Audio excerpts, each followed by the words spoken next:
Hey guys, it's Flip, and today I'm going to show you how to switch out the front wheels on your riding lawnmower.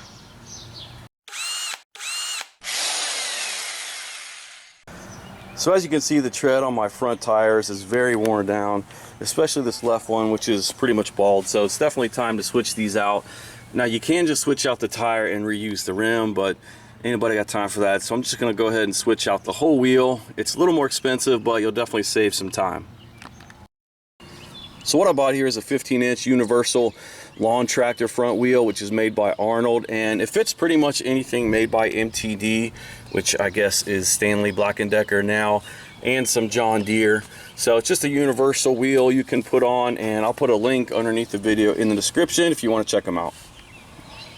So the first thing I'm going to do is jack up the front end of the mower here, just to take the weight off the front wheels. Just find a good spot on the frame and go ahead and jack it up. And normally it's a good idea to use a jack stand for safety, but I'm not really getting under the mower, so I'm not too worried about it, but I am going to chock the wheels with some pavers. So next, just pick what side you want to start on and go ahead and pop off that dust cap. Then you have a cotter pin going through the axle holding the wheel on, and I'm just going to kind of wipe off a bunch of this excess grease so I can see what I'm doing here.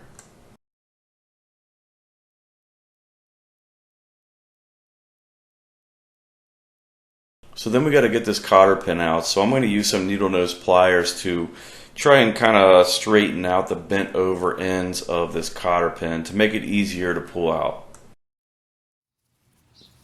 Then a little trick you can use is to stick one end of the needle nose pliers through the eye of the cotter pin, then just use a hammer and tap on the pliers until you get it all the way out. Then there is a washer that needs to be removed, and then you can go ahead and slide off your wheel. Then I'm going to wipe this washer off to get the old dirty grease off of it.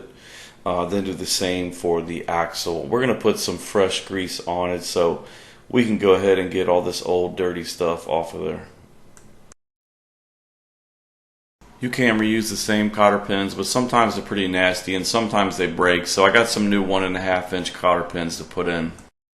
So with the wheel, you get a number of different bushings and spacers that you use depending on which lawn tractor you have. So on the back of the label here, it shows you what to use depending on what brand you have. So it says for Boland's, Husky, MTD, Troy-Bilt, you use figure A, which is what I have, Troy-Bilt. So for figure A, looks like you use this short bushing on the outside of the wheel, and you use this longer bushing with the Zerk fitting on the inside of the wheel.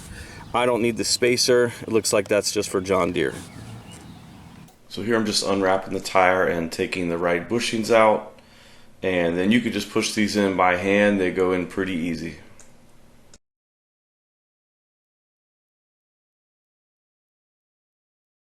Then you want to make sure this new wheel is good and lubed up. So here I'm adding some grease into the bushing with my grease gun and just kind of working it in there with my finger.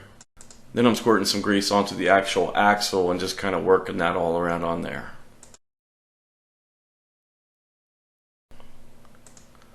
Then I'm going to go ahead and put the wheel back on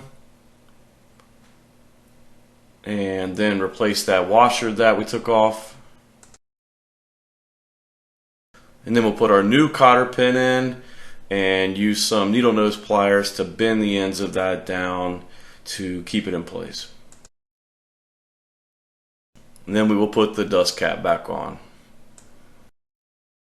And lastly, we'll add some grease into the actual Zerk fitting here just to make sure it's all greased up. And then we're done with that side. No, I'm not going to run through all the steps again, but you just repeat everything you did on that side on the other side. Then you can lower your mower back down and remove your jack.